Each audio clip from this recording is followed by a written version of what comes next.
ay binulgar ngayon ni Boying mga kababayan sa isang programa sa DCRH na kaya pala hindi makulong-kulong at maari-aresto itong si Atong dahil nabigyan ng rilong patik si Bato. Patay kang bata ka. Buti na lang talaga mga kababayan, nagkaroon tayo ng isang ombudsman na si Boying Rimulya at hindi DDS. Nako po. Di ba? Oo, Ma'am Tina Reyes and kay Ma'am Mercedes Angeles. Ayun, may love shoutout po. Kaya pala, mga kababayan, at kay Extermitech Philippines, may love shoutout Ma'am Helen Tesorero, hello po. Kaya pala mga kababayan, buti na lang no, na nagkakaroon tayo ng isang Boying Rimulya at naging ombudsman. Kasi bakit? Ayan, sabi ni Ma'am, hala, totoo pala dati vlog mo, Sir Ken. Diba, Ma'am Jana Calunya, naalala mo, na kaya nga, nung panahon na yun, na nag-react si Gretchen Barreto, na sabi ni Gretchen, paano kaya nagkaroon ng relo si Bato na ganyan kamahal? Kaya, yun ang sabi ni Gretchen. Kasi nilaglag na ni Bato si Atong nung pagdating nung iniimbestigahan na itong mga missing sa Bungero, kinampihan na ni Boying ng DOJ. Hindi pa si Boying noon mga kababayan, hindi pa si Boying noon ombudsman. Nasa DOJ pa lang. So ngayon, kaya pala matagal at hindi maaari-aresto at ang tagal na nitong kaso. 44 months daw ito, mga kababayan. 44 months na itong pinoprocess ni Boying nung nasa DOJ pa siya at hindi daw ito umusad-usad kasi nilaro-laro daw ito sa Senado. Kasi bakit? Malaki kasi ang bigay kay Bato. Eto na, mga kababayan. Ipapanood ko sa inyo na mismo si Boying nagsalita. Ito, pakinggan ninyo. Ito, mga kababayan. 43 months. Mm. Itong 43 months. New trabaho. Trabaho. 43 months Ito, yan. hindi naman. Wala nang nandun ka pa sa DOJ, no? Sa DOJ Kung pala, yun. tinitira mo na yan, di ba? Pag-upo ko sa BBM administration, that's the first day, sinimulan natin yan, ang hirap kaya ng pinagdaanan At namin. ito, Ombudsman, hindi dahil sa kasama ka namin dito, Yung kasong yan, walang halos gustong gumalaw. Walang Kasi gusto natatakot gumalaw. at andap. Hindi lang yun. Eh, tsaka ginawa nila laro-laro sa Senate. Hindi lang yun. Yung Diba? Narinig nyo? Kaya walang gustong gumalaw sa kaso ni Atong Ang, mga kababayan, kasi nilaro-laro lang daw nila ito sa Senado. Kasi malaki nga bigay. Diba? Mismo na galing kay Atong yan. Nilaro-laro lang daw nila Bato. Kung naalala ninyo mga kababayan, baka bumalik na naman tayo sa mga nakaraan na mga koneksyon.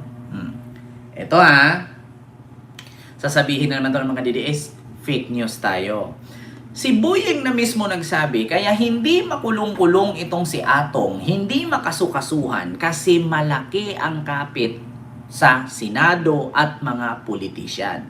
Una, mga kababayan, inamin po ni Digong na bata niya si Atong. May video tayo niyan. Hindi nyo maitanggi yan. Gusto nyong makita? Eto na. Ma'am Mary Pagulayan, big love shoutout po. Ito mga kababayan, ito. Digong, bata, si Atong Ang. Ito pakinggan ninyo. Pinirma ni Pangulong Rodrigo Duterte na humingi siya ng tulong sa gambling consultant na si Charlie. Lumitaw ang videong ito kung saan kasama ni Atong. Sa simpleng saklaan ay Huwag May buwelta naman si Patido. Atong Ang para linisin ang hanay ng Philippine Charity Sweepstakes Office. Ito si Atong, I was hearing, pinawag yan. Tinawag ko yan siya. Sinabi ko, Atong, ikaw ang number 1 ng gambler dito sa Davao. Hawak mo lahat, huwag tayong magbulan.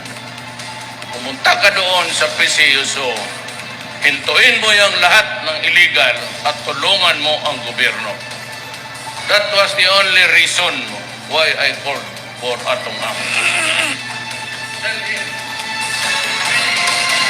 Sinabi ni Pangulong Duterte bago siya umalis patungong India kahapon. Kasabay Diba? Hawak ni Digong lahat ang gambling sa Davao. Alam ni Digong at bata niya si Atong. Kaya inutusan niya si Atong pumunta sa PCSO para itigil daw ang gambling. Totoo nga bang natigil? Ngayon mga kababayan, meron ako ipakita ulit sa inyo. Kaya hindi nga maaari-aresto itong si Atong. Kasi bakit? Eto na. Si Digong mismo, sa bunganga ni Digong mismo nang galing. Digong.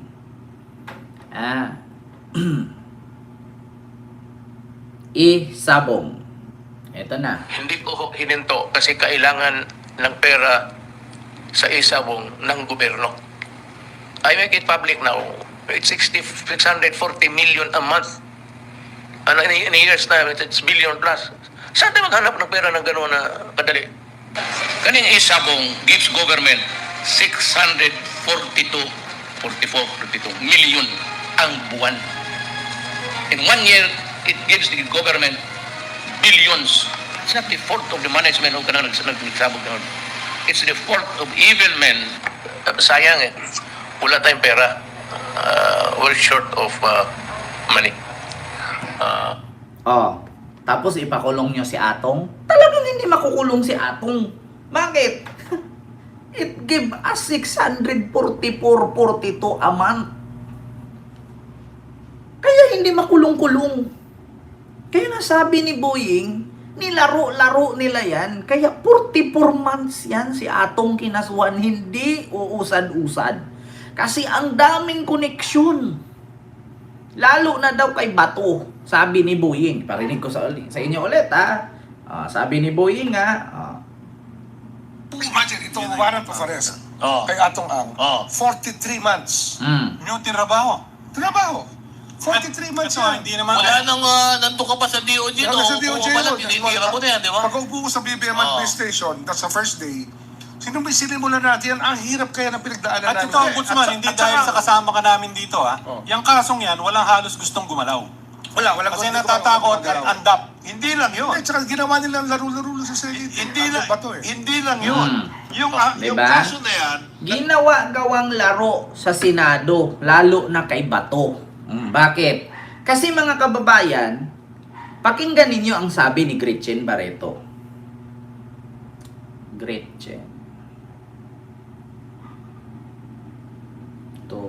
Bato de la Rosa. Ito ha. Tinanggi ni Senator Ronald Bato de la Rosa ang paratang ng artistang si Gretchen Barreto na grandstanding lang ang kanyang ginagawang pag-imbestiga sa mga nawawalang sabungero. Ayan. Itinanggi rin ng senador ang paratang ni Barreto na nagsusugal o naglalaro siya ng sabong. Si Margot Gonzales magbabalita. Grandstanding lang, pakitang gilas lang. Para kay Senator Bato de Rosa, character assassination ang ginagawa ni Gretchen Barreto. Get down to business, Bato. Stop grandstanding. Just get down to the investigation. Ang mahal ng relo ni Bato, saan kaya nanggaling yan? My God. Tinanggi ni Senator Ronald Bato de la Rosa ang paratang ng artistang si Gretchen Barreto na grandstanding lang ang kanyang ginagawang pag-imbestiga sa mga nawawalang sabungero. Yung Itinanggi relo ni rin ng Bato. senador ang paratang ni Barreto na nagsusugal o naglalaro siya ng sabong. Si Margot Gonzales magbabalita. Para kay Senator Bato de Rosa, Balita, Senador Bato. Ako, eto na nga. Tinanggi ni Balita ko, eto na nga. Si Senator Bato at si Gretchen mukhang nagpapatot sa lahat. Talagang di ayaw tantanan talaga. Ang Gretchen talagang habang tungkol ito sa talpakan. Diba? Sa talpakan na sinabi ni Gretchen na sumakaya ka nga din, di ba? Nagsusugal ka rin, nagtatalpak ka din na dinidinay naman ni Bato. Huwag ka naman magbato dyan para naman kapitbahay mo na hinihingan mo ng ulam si Senador Bato. Si Senador Bato, nanay. Grabe. Paano nga yan? At hindi pala Rolex yung nakita natin na ni Gretchen. Paano kaya siya nagkaroon ng Rolex? Di ba sabi niya, Pikon, ang ating senador, pumatol. Kumain ng patola nung umagang yun. Tinanghalian, patola pa rin. Ano sinabi? Nung kinahapunan, patola pa rin ang Diba? Kaya sabi ni Gretchen, Kunwari ka lang, imbestiga, bumaliktad ka ngayon kasi nga si Boying na ang kursunadang mag-imbestiga kay ano. Ngayon, si Bato bumaliktad at kinalaban na si Atong. Kaya sabi ni Gretchen, aba, tumaya ka rin. Baka nakalimutan mo saan mo galing yung relo mo. Paano ka naka-afford ng mahal na ganyang relo? Saan yan galing? Yan yun mga kababayan. Kaya eto, nagkukunik-kunik na. Nagbubulgara na. Saan nga ba galing ni Bato ang relo niya? Kung walang nagbigay. Imposible naman magkano ang sinasahod mo, nanalo ka sa isabong, milyon-milyon. Do you think ang isabong, pag tumaya ka, milyon ang pananalunan mo, iriremit yun ng isabong? Loso! Tigil-tigilan nyo nga ako. Sinong tanga na magtataya ng halagang milyon tapos manalo ka ng 10 milyon sa isabong? Sige nga. Sinong nabalitaan ninyo na nanalo ng 50 milyon sa isabong? Walang tanga natataya ng 2 milyon, 3 milyon sa isabong. Kung tumaya ka man ng ganyan kamahal, pumunta ka doon sa mismong sugalan. Mismong casino, pumunta ka ng Okada, pumunta ka ng Soler, doon kahit milyon-milyon. Pero yung sa cellphone, putang ina, hindi ka maglabas ng ganyang kalaki milyon. Ang tanong, saan mo galing yung relo mo? Saan mo galing yung relo mo?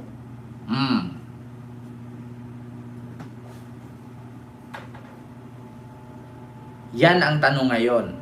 Kaya sabi ni Boying, kaya hindi ito makulong-kulong si Atong, hindi makasukasuhan. Buti na nga lang mga kababayan, nagkaroon tayo ng ombudsman na si Boying. Kasi kung sila pa rin ngayon, mga kapartido ni Digong ang may hawak sa gobyerno, sa batas, at sa korte, nga. Kaya sila kinakabahan ngayon dito sa impeachment ni Sara. Mga kababayan. Kaya sila kinakabahan sa impeachment ni Sara kasi bakit? Wala na silang kapit. Si Boying na, hawak na ni BBM ang DOJ at ombudsman. Hindi na nila tanim yung mga tao dyan. Maliban na lang sa Supreme Court. Baka, alam nyo na, wala akong sinabi. Diba?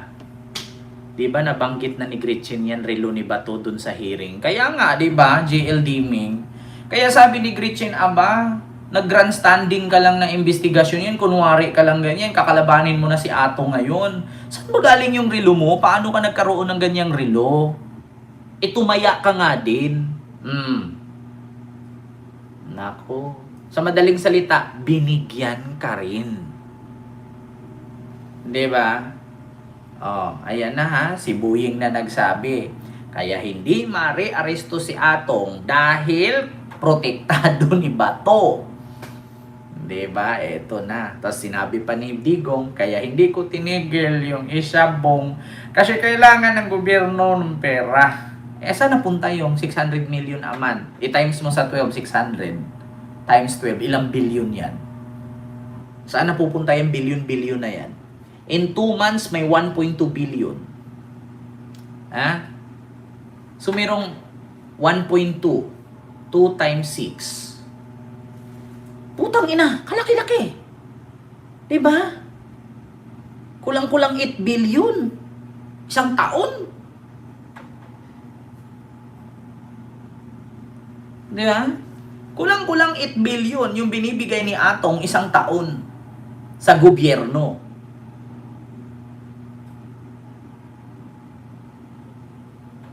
Diba? Kaya yun, si Kopman ang himaya. Si Kopman ang nakinabang. Diba? Natatawa ko palagi pag ginaya mo si Digong. Diba? GL Diming, may glove shout out. Swapang talaga si Digong, tama, pambayad sa ICC. Ganyan pala kalakaran nila dyan sa Senado basta may suhol. Sabi ko nga sa inyo mga kababayan, kay Boying galing yan ha. Baka sasabihin nyo naman, gumagawa-gawa ako ng kwento. Si Boying nagsabi, nilaro-laro lang daw nila ang kaso ni Atong dyan sa Senado, lalong-lalo na si Bato. Diba? Alam nyo na, mga kababayan.